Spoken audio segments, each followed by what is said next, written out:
Hello everyone. आगाज IAS institute के NCERT foundation batch में आप सभी का स्वागत करता हूं। तो आइए आज हम इस वीडियो में क्लास 9th के अर्थशास्त्र का पार्ट 1 देखने वाले हैं। तो पार्ट का नाम है पालमपुर गांव की कहानी। तो आइए इस पे हम क्वेश्चन देखते हैं। तो फर्स्ट नंबर क्वेश्चन है आप लोगों के स्क्रीन पर। भारत में हरित क्रांति के संदर्भ में नीचे दिए गए कथनों पर विचार कीजिए। तो कथन फर्स्ट दिया गया है, हरित क्रांति के दौरान चावल और गेहूं की खेती पर अधिक बल दिया गया। और दूसरा दिया गया है, हरित क्रांति की शुरुआत भारत में 1960 के दशक के अंत में हुई। और थर्ड वाला दिया गया है, किसानों ने हरित क्रांति के दौरान अधिक उपज वाले बीजों का प्रयोग किया।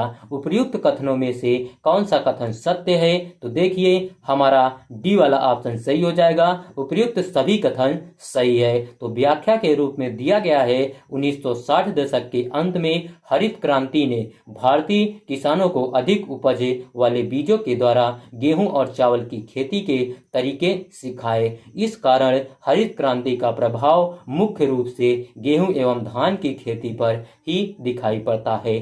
परंपरागत बीजों की तुलना में HYV बीजों से एक ही पौधों से ज्यादा मात्रा में अनाज पैदा होने की आशा थी, जिसके परिणाम स्वरूप जमीन के उसी टुकड़ों में पहले की अपेक्षा कहीं अधिक अनाज की मात्रा पैदा होने लगी। तो चलिए अब हम लोग सेकंड नंबर क्वेश्चन देखते हैं। दिया गया है, निम्नलिखित में से किन किन चीजों की आवश्यकता वस्तुओं और सेवाओं के उत्पादन के लिए होती है? तो देखिए पहला श्रम दिया गया है, दूसरा भूमि और तीसरा मानव पूंजी और चौथा भौतिक विज्ञान। तो आप लोगों को बताना है। तो देखिए हमारा उपर्युक्त सभी सही हो जाएगा। तो व्याख्या के रूप में दिया गया है, वस्तुओं और सेवाओं के उत्पादन के लिए 4 चीजों की आवश्यकता होती है। पहली आवश्यकता है भूमि तथा अन्य प्राकृतिक संसाधन जैसे जल, वन और खनिज।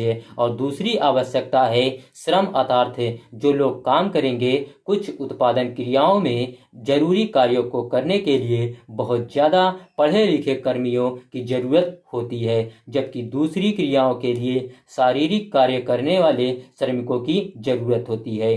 तीसरी आवश्यकता भौतिक पूंजी है और चौथी आवश्यकता के रूप में मानव पूंजी को लिया जाता है। स्वयं उपभोग हेतु या बाजार में बिक्री हेतु उत्पादन करने के लिए भूमि, श्रम और भौतिक पूंजी को एक साथ कार्य करने योग्य बनाने के लिए ज्ञान और उद्यम की आवश्यकता पड़ेगी। इसे मानव पूंजी कहा जाता है। तो चलिए अगला नंबर क्वेश्चन देखते हैं। दिया गया है, हरित क्रांति का प्रभाव मुख्य रूप से किन किन क्षेत्रों में था? तो देखिए हरित क्रांति का प्रभाव मुख्य रूप से पंजाब, हरियाणा, पश्चिम उत्तर प्रदेश में था। तो हमारा डी वाला ऑप्शन सही हो जाएगा। तो व्याख्या के रूप में दिया गया है, भारत में हरित क्रांति का प्रभाव संपूर्ण भारत में न होकर पंजाब, हरियाणा तथा पश्चिम उत्तर प्रदेश जैसे क्षेत्रों तक ही सीमित रहा। इन क्षेत्रों के किसान संपन्न थे तथा हरित क्रांति में प्रयोग की जाने वाली तकनीकें महंगी थी, इसलिए यहाँ के किसानों ने खेती के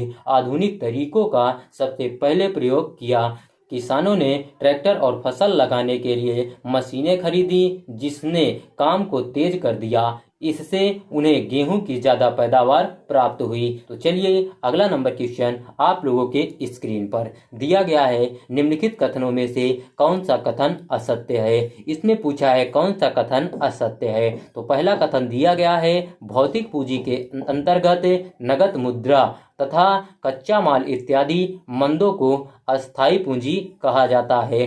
भौतिक पूंजी के अंतर्गत भवन, मशीन तथा औजार इत्यादि मंदों को कार्यशील पूंजी कहते हैं। भौतिक पूंजी को अस्थायी पूंजी तथा कार्यशील पूंजी के रूप में बांटा जाता है।